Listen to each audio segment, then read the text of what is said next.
Well, good afternoon and happy Wednesday. It is A.J. Wuest welcoming you back to Before the Four, where I take you through and talk about some of 48's top news stories and then some before the 4 o'clock newscast. Wherever you're watching right now, whether that's Facebook, YouTube, or the 48 Now live stream page, I want to, of course, thank you for watching and spending a little of your Wednesday afternoon with me here. Our 48 Facebook question of the day is, what is something you're looking forward to in the future? And let me tell y'all, one thing I'm certainly looking forward to in the very near future is, of course, football season. High school football here in North Alabama starts in just 2 days. Can you believe it? And if you're a fan of any of the local high school teams in the area, you're going to want to download that 48 Sports Zone app for everything sports going on here in the Tennessee Valley. Now, I know you already have the 48 digital app and the 48 First Alert weather app with those push notifications turned on, and you're certainly going to want to do the same for the Sports Zone app. And speaking of high school football, the very first episode of Beyond the Lights, featuring the Athens High School Golden Eagles, is all set to air tomorrow.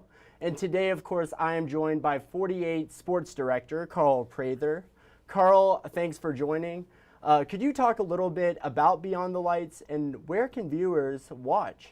Hey, welcome in North Alabama and the Tennessee Valley. And AJ, thank you so much for having me, man. This is going to be exciting, and we want to kind of provide a number of avenues for our local student athletes in North Alabama and some of our most amazing communities to be showcased. And that's kind of where Beyond the Lights Athens kind of came about. You mentioned where can you find this? You can definitely find it starting tomorrow night, which episode 1 of the season-long documentary airs 7:30. You can find it on our 48 Sports Zone app. You can also find it on our 48 Now video source as well. So there are a number of places that you'll be able to find that, but I know a lot of people were excited. It's been a lot of work in the preseason and in the summer to kind of get enough content to be able to present to you the very first episode, but I am very confident that football fans and even non-sports fans who just want to follow an amazing story through the year will be very, very happy with the product that we produce that will air starting tomorrow night. Well, I am certainly extremely excited about it. I've been excited about it for months now, ever since you first announced it. So I am super excited. But Carl, thank you so much for joining. Absolutely. Thank you for having me. Yeah, absolutely. Now, circling back to the 48 Facebook question of the day, if you're certainly gonna want to stick around for the end of today's Before the Four to catch our Facebook Fun segment. Some of you had some incredible responses, and I am excited to show them off. And Carl, you are still up on my screen. Let me take care of that. Thank you. That was awesome. But now let's just go ahead and dive into some of our top stories. And of course, thank you for watching again. Starting things off today in the Shoals, where 48's Aria Pons is. Aria is in court today reporting on the motion hearing in the case of Deborah Catledge. If you all remember, Catledge is charged with 41 counts of animal cruelty involving dead dogs and horses found on her property. 8 of those 41 charges are felonies. Today, the judge making a decision on whether or not to bar Deborah, much of the evidence presented against her due to issues with the way the warrant was served. So make sure you stick around for our evening newscast for updates Aria will have from the hearing today. And staying in the Shoals, a couple today that allegedly stole a car and led police on a chase from Sheffield to Muscle Shoals was arrested. According to the Muscle Shoals Police Department, the 2 arrested were 21-year-old Corin McLaughlin and 28-year-old Jocelyn Winston. You are seeing them right now on your screen. The pair had been wanted by authorities following the multi-county police chase. Today, police set up a perimeter in a wooded area just off 2nd Street in Muscle Shoals. Shortly after the perimeter was set, the 2 were spotted walking along a creek bed. The couple then tried to run away, but they were quickly arrested. The two were transported to the Sheffield Police Department. Charges are currently pending. Now, on the other side of the Tennessee Valley, a Fort Payne police officer was arrested and charged with assault this morning. According to Police Chief David Davis, Johnny Brown, who you are currently seeing on screen, was arrested after an incident outside of city limits. Brown was booked into the DeKalb County Jail and charged with 2 counts of assault. Brown was suspended pending the results of the investigation. As of this morning, Brown remained in jail on a $5,000 bond.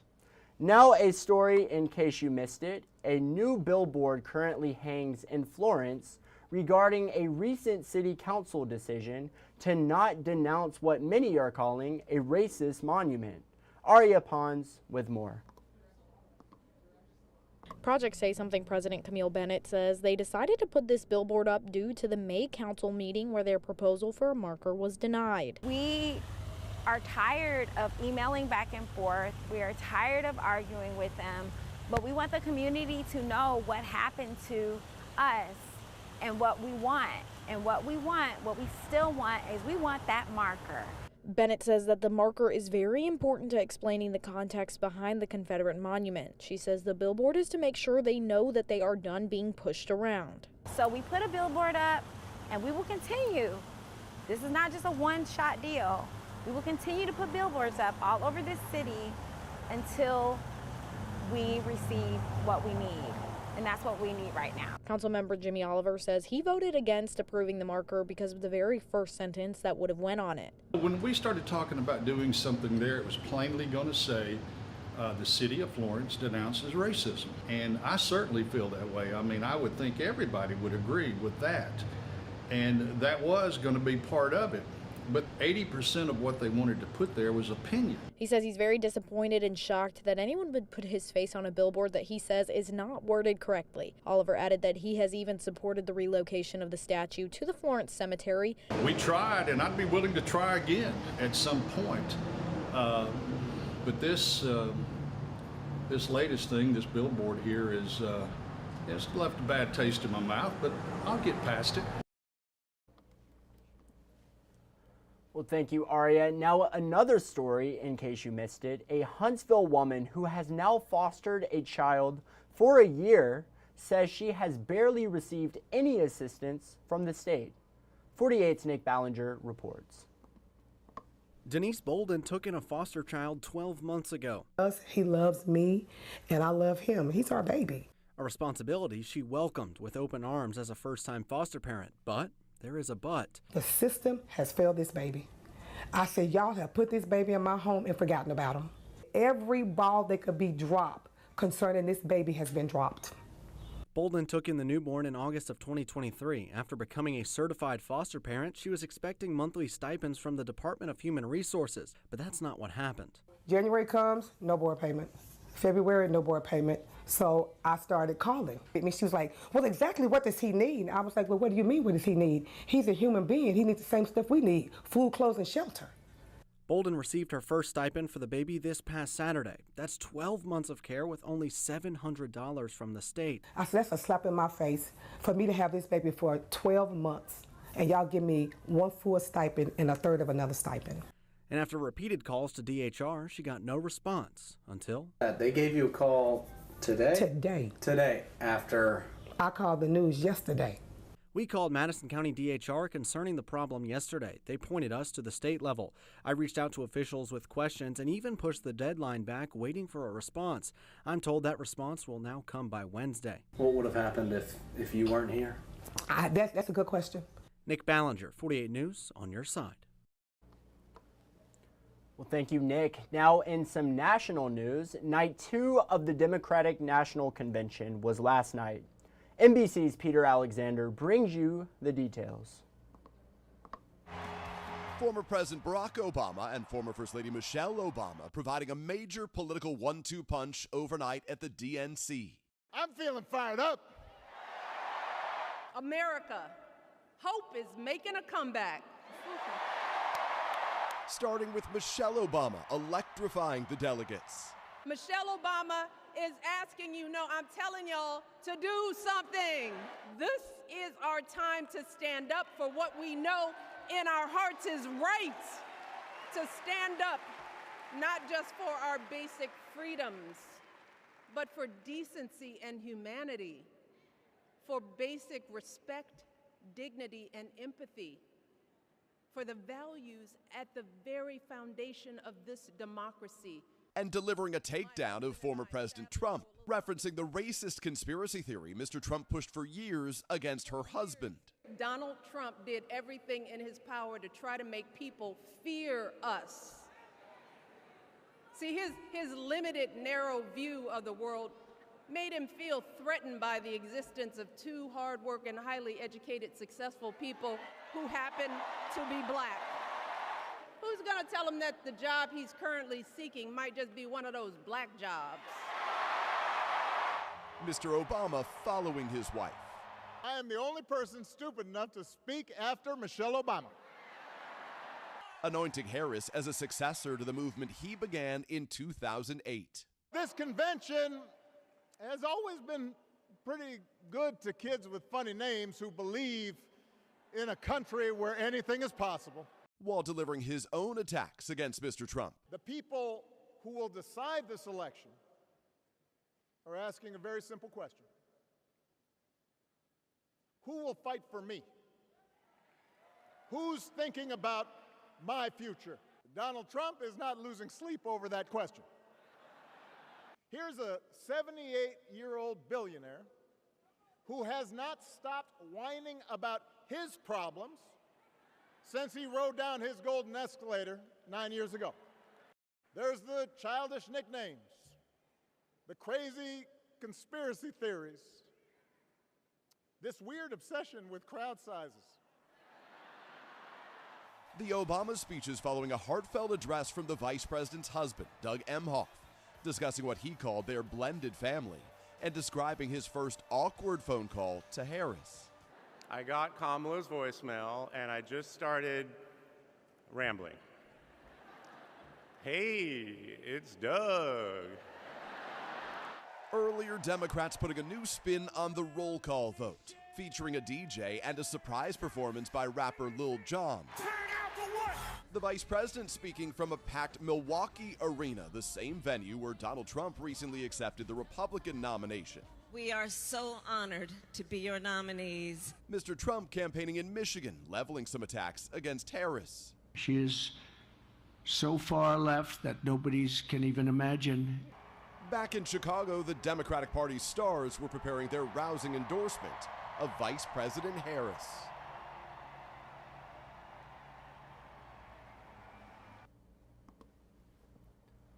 Thank you. And in state news, the Alabama Department of Transportation recently introduced a new program for drivers to help you and keep you safe. WBRC reports on the new ASAP program. You may have seen the truck itself, green and white, one outfitted with all sorts of road repair equipment, flashing lights, signage that pops up, and cameras galore to ensure the safety for ALDOT personnel and the driver with a broken down vehicle. And it's a service that we started about 7 years ago. And since that time, according to West Alabama ALDOT spokesman John McWilliams, the numbers have shown it is a huge help for those stranded on the road. Just in 2023 in the West Central region, we had over 650, and statewide it was about 27,000. Where was the interstate fire you said you had? A statewide service for anyone, but remember, it's only for minor troubles ranging from flat tires to an overheated engine or you've run out of gas. John McWilliams is convinced beyond all doubt the service has likely prevented a crash on the interstate or secondary crashes. Absolutely. Anytime that we can get out there and get you back on the road in a safe manner, it can prevent a potential crash. The big thing for us is safety. If you are broken down on the shoulder of the interstate, it creates a problem spot for you and other motorists. So we want to do what we can to get you out of that problem spot, to get you back on the road to where a secondary crash won't occur. Something to remember as football season begins in less than 2 weeks with so many fans using the interstates to come into town. McWilliams says the ASAP team will be nearby responding ASAP, and all free of charge. Well, awesome stuff. Thank you. Now, if you're already looking for what to do in Huntsville this weekend, and especially if you're a fan of the Crimson Tide, a former Alabama linebacker is coming to the Von Braun Center this Saturday for the Flip Trade Show. And get this, he is signing free autographs for any memorabilia you may have. But the Flip Trade Show is certainly more than just sports. There will be over 100 vendors set up with not only sports cards and of course memorabilia, but also Pokemon cards, Funko Pop figures, comic books, coins, and so many other really cool collectibles. Tickets at the door are only $7, and today I spoke with Daniel Steelman. He is an organizer for the Flip Trade Show, and take a listen to what he had to say about it. So Bama Authentics will be bringing Reggie Ragland. They have been doing a lot of our autograph signings for the past couple of years. If you pay your $7 entry fee, you can bring any item you want, and you can have Reggie Ragland sign it for free. They also have a couple of softball players as well. Cassie Resner from Kentucky, Katie Bracken, and Laureen Hayes from UHF as well. So if you guys are interested in getting a free autograph, come on down to the show this weekend. Yes, super, super cool. Talk about how like the Flip Trade Show got started, its history. What inspired you to start the Flip Trade Show? So I started as a kid in the early 90s doing cards, and the first time I walked into the Galleria in Hoover, it was like Wonderland. And I still get those reactions when I see these kids coming to our show today. That's where the spark began. I started selling as a teenager in Taney Hill and doing the mall shows. That got me into it. I got out of it in high school for a while. And then right before COVID, I started getting back into it. We planned to do shows, then COVID hit. We had to wait a while. Then when COVID got done, we started in June of 2021. Well, seems like a super sweet event. Head on out to the VBC Saturday and get your memorabilia signed, and also check out the other really cool stuff that's going to be out there. It seems like it's a little bit for everyone. So super cool event going on at the VBC this Saturday. Now let's head into the stories you're just not going to want to miss in our evening newscast. A story on a Chevron gas station set to open soon, but some are saying it's entirely too close to homes. 48's Callie Neese has this story you're just not going to want to miss coming up at 4. Another story you're just not going to want to miss, Congressman Robert Aderholt in the Shoals today. Catch what for and what he had to say coming up, and also a story on police rescuing a runaway calf. These are just a few of the stories you're just not going to want to miss in our evening newscast. And you're also not going to want to miss the first alert forecast from Chief Meteorologist Brad Travis to stay in the know of how the weather will pan out this week and heading into the weekend. Now it is time, of course, for Facebook fun. And I already asked today's Facebook question, but let me pull it up for you all to see. What is something you are looking forward to in the future? You already know, as I told you earlier, I am certainly looking forward to football season, but let's see what you all had to say. Trent Wilson said he is looking forward to relaxing on 30 acres with the dog and an ATV. Hey, that sounds like an awesome time. Trent, thank you so much for commenting. I greatly appreciate it. Steve Johnson said a trip to the beach with his sweetie. Well, I hope your trip goes super well and enjoy it. The beach, honestly, sounds really good to me right about right now. So, Steve, enjoy it. Have a great time. And Eric said fall weather. That is another thing I'm certainly looking forward to. The fall weather, there's nothing like it. I especially love the month of October. That is my favorite month of the entire year. And I love it because at least here in the South, like the weather is just about perfect. We're finally getting a break from the super excessive heat that we've been getting for the past few months. I think October is just, and fall weather in general, it's just a breath of fresh air. It's certainly a season that doesn't seem to stick around for very long. It seems like it's only October. The fall weather is here.